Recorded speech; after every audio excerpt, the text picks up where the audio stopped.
I'm up today and I wanted to do a quick little tip on some field repairs.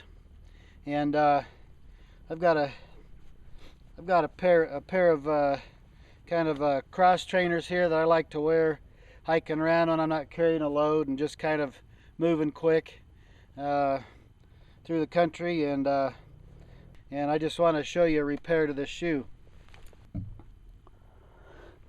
All right, so you see this shoe right here in the front, the tip of it has kind of come unbinded, and it's actually starting to pull down a little bit into there. The worst part of that is it keeps pulling like this, and it can pull it clear back and break it off or whatever. And if you're back in a ways, you know, you don't want to be walking out without shoes. All right, so the first thing we're going to do here is get so we got some access, make it a little easier to get at, kind of back up in the front of the toe here. So what I'm going to do is just going to unlace this thing. There we go. See, now I can get my fingers right in there where I need to get. Hopefully you've watched our video on using the Speedy stitcher. We have a video up there on how to use it and tells a lot more detail. I'm not going to go into all that. I'm just going to start into this, and I think I'm going to do some stitches starting maybe down here and then come up around here and down like that, maybe 10 stitches or so, something like that.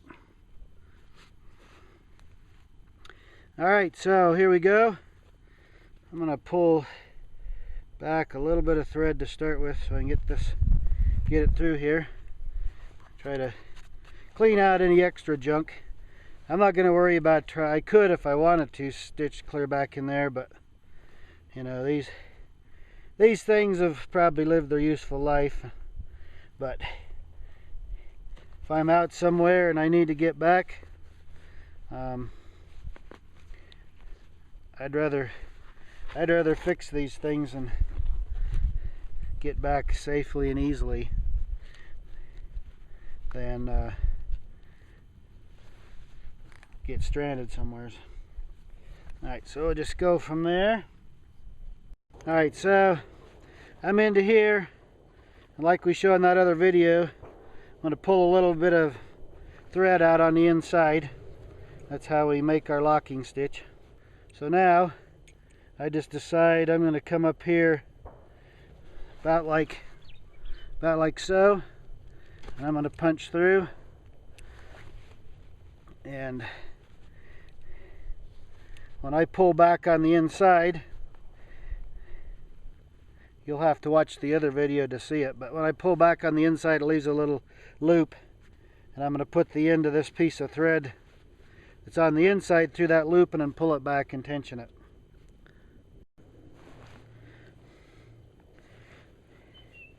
Okay, now we've got it through. We've put our thread through the little loop on the inside, so now we pull back. We put some pressure on this behind here. We pull nice and tight. Let out a little bit of thread here so we got enough room to go in again. And now I want to go about right here, I think. Pull it back out, and I'm going to hook it through the loop again, and we just keep going like that. Alright, I've got it halfway, and I'm needing more thread to be able to work with this. So what I'm going to do is I'm going to end it here, and what I'm doing is I'm grabbing a loop of thread inside and I'm pulling out of the bobbin to the inside. I need enough so I can tie a square knot inside of here to tie the end of this off. So I'm just pulling me out enough thread here where I got the ability to pulling off enough thread here, I got the ability to tie me a knot. That's what I'm doing. Cut this thing off with the little knife here.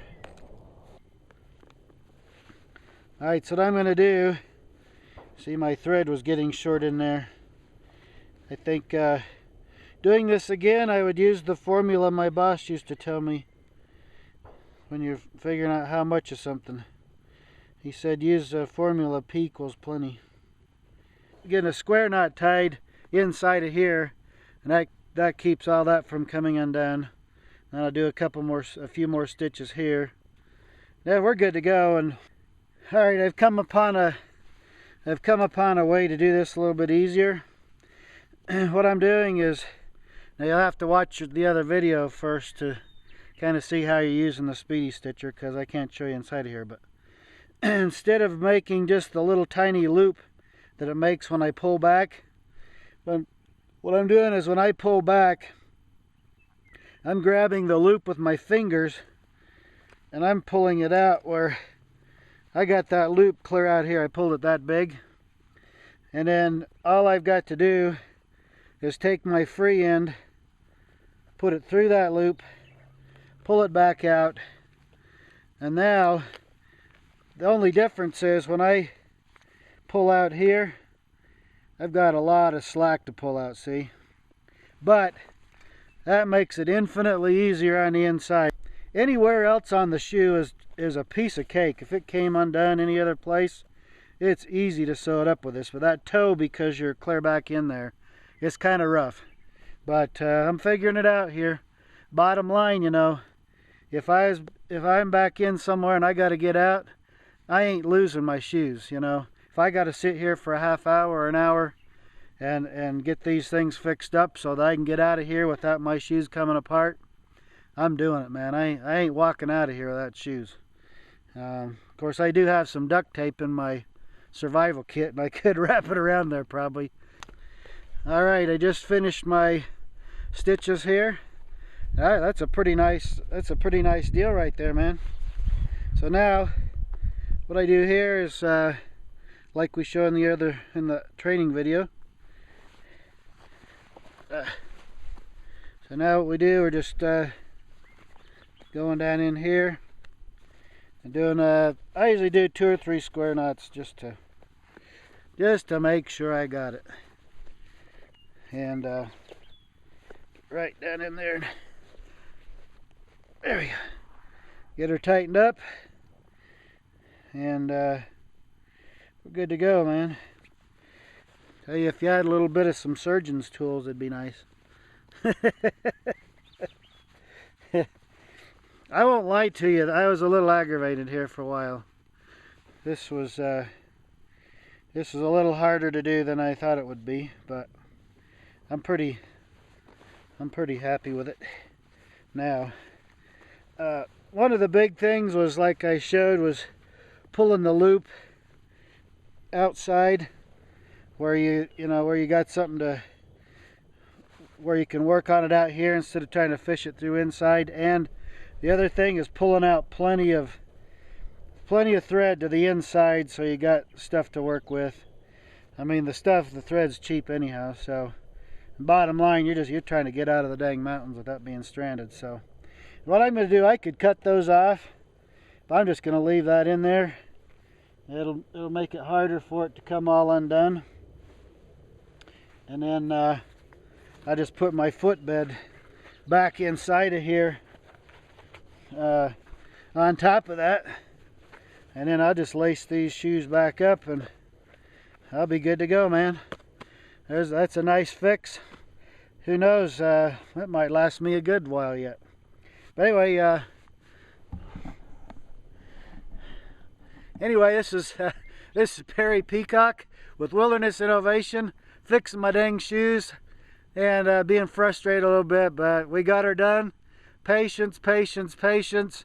Just keep on it till it's done, and then you're good to go. So have a great day, and we'll see you on another video. Right there. All right, so there's my repair. Good shape. All right, so get up through here and walk around on that baby. Good repair. We're in good shape, I believe. Let's do some hiking. Well, this old hair's hanging in there. I topped off on a peak up here and coming back down another way.